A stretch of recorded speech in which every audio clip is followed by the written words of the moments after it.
Over the past 150 years, Canadians have enjoyed a good deal of prosperity and opportunity. But keeping up that overall trend is not a sure thing. In the shifting sands of the global economy, it takes ingenuity to seize the moment. Tonight, a case study. The city of Moncton, New Brunswick is brimming with opportunity, so much so that it made a play for workers south of the border, where many no longer feel at home. Joanna Remiliotis met some of the people who heard Moncton calling.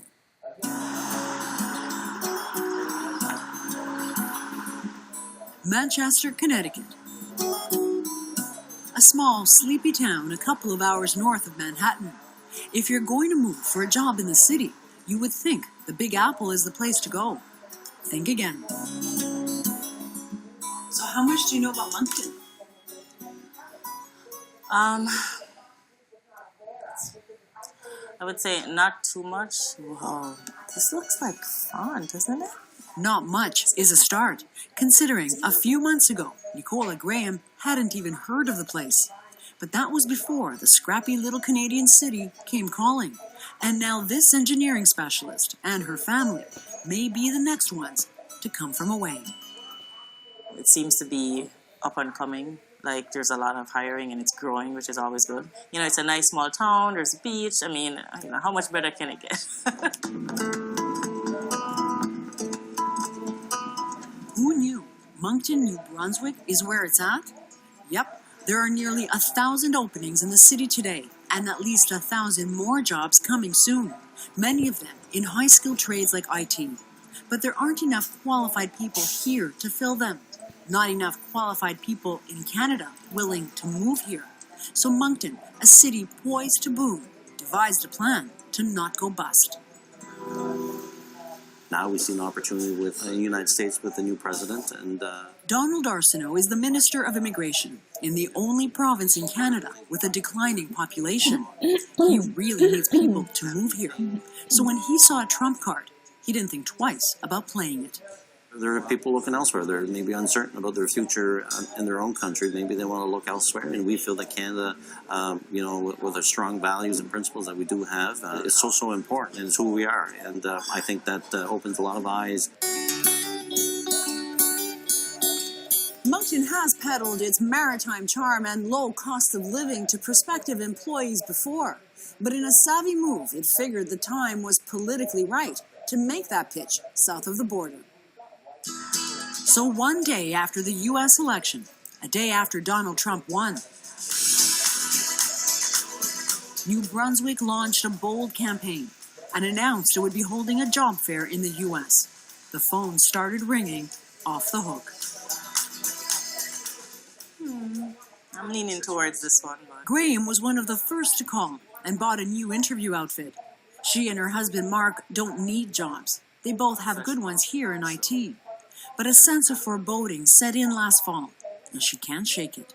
It's not about what's going to happen tomorrow or what's going to happen the next week. I'm more worried about what's going to happen in the future, and I'm trying to act on it before it happens. Want to drive your train, buddy? Graham has always worried about gun violence. It's made her question raising her son here. But the tipping point came when Trump got elected, and race-related incidents started to rise. I've been living here for a while, and I've just gotten used to this being my home. And now I have to think, is it really my home? Am I really welcome here? What's going to happen in the future? You know, am I going to actually eventually run into somebody that tells me I need to go back to where I'm from? I mean, I don't know.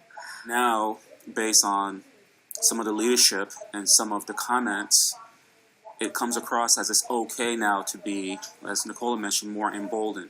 So these fringe groups are no longer being on the fringe, and they're also gathering up quite a good following. That's a bag. The opportunity to leave those fears behind became more real a few weeks ago, when word finally came that after months of delays, Moncton was holding that American job fair in New York City. The Grahams packed up and hit the road to find out more. Hi, my name is New Brunswick. And New Brunswick was ready and waiting. Sure, it may all seem a little hokey, but a laid-back lifestyle is part of what seems to be a winning package. Hundreds of people turned up at the job fair, So many, Carrie Alberts didn't have time to take a break. And this was after all the calls she had taken. Most of the calls that I was getting right off the very start was, we need to come now. Why are you not coming until February? You know, you're looking for me now. It's November, it's December. You know, so I think a lot of that right out of the gate was great. The sense of urgency was huge. Alberts works for 3Plus, an economic development company that is helping the province recruit workers. It was a provocative move to pounce on the political anxiety here, but it got the job done. It did what we wanted it to do. We wanted to get the message out that we have companies that are in Moncton that are looking to hire skilled employees, and that's what we got. So it was great. Moncton figured it would tap into something, and it did. A growing sense of unease among minorities in the U.S. The messaging was not accidental. It was aimed at people like Graham. It sounds promising. It's probably going to be competitive because it's job-based, and of course, there's usually more applicants in their jobs. But you know, I'm confident I stand out in some way. And like Graham, many of the people who turned up have multiple degrees and already have good jobs. But like Hong Sun, aren't American citizens yet, and suddenly aren't sure they ever will be. The uncertainty makes me nervous. At this time, I think Canada is more open to accepting foreign workers and new immigrants. It definitely works to our advantage. We are Canadians, we are Maritimers, and we certainly will welcome them all with open arms. We have never gotten this many resumes. Shelley Butler helps run Dovico, a software company in Moncton. She sent a representative to the job fair in New York and was stunned by what she got back. I kind of let out a little holler and I said, girls, come and check out what we got. With free yoga and chef-made meals, Dovico already prides itself on making its employees happy. But like any other IT company in this city, it has room to grow. It just never expected more than 200 resumes. To get 215 from people who didn't know us, I was overwhelmed. Truly, I was overwhelmed, yeah. Really wasn't any expectation. It is striking, Butler says, that nearly every applicant is a visible minority and is highly skilled. A brain drain that is Moncton's gain, and not just an economic one. We want to have that cultural diversity. We want to see that. We have very little of it here in the greater Moncton area, and we are looking to get a whole lot more of it. So if Dovico can be a part of having those minority groups come in, and we can show them, what a great asset they can be here and how happy they can be in our community is important.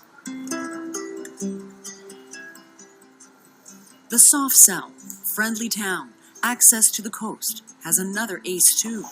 A new government program that will offer permanent residency status to any new hire, cutting months of red tape. If you haven't figured it out already, Moncton is playing to win. You can't just sit in your backyard and wait for everybody to come to you. We have to go out there and present that message, and that's what we've done in New York. And this is a critical time to survive or thrive. MLT, another software company, is looking to double its 40-person workforce as soon as possible. So I think it's a good thing that we can offer this. Jeff is already into it. Charles Jarvet runs the place. Along with competitive salaries, fast-tracking residency status is a huge selling point, he says, especially to people feeling less welcome south of the border. In our books, they're all humans. They all have a need. We have a need. So it's to bridge this gap to make our business sustainable. It's fair game, basically. Exactly. In fact, 5 people here were hired on the spot. It may seem impulsive to just pick up and go to a humble city that has trouble getting Canadians to move there. But for Graham, waiting it out feels risky too.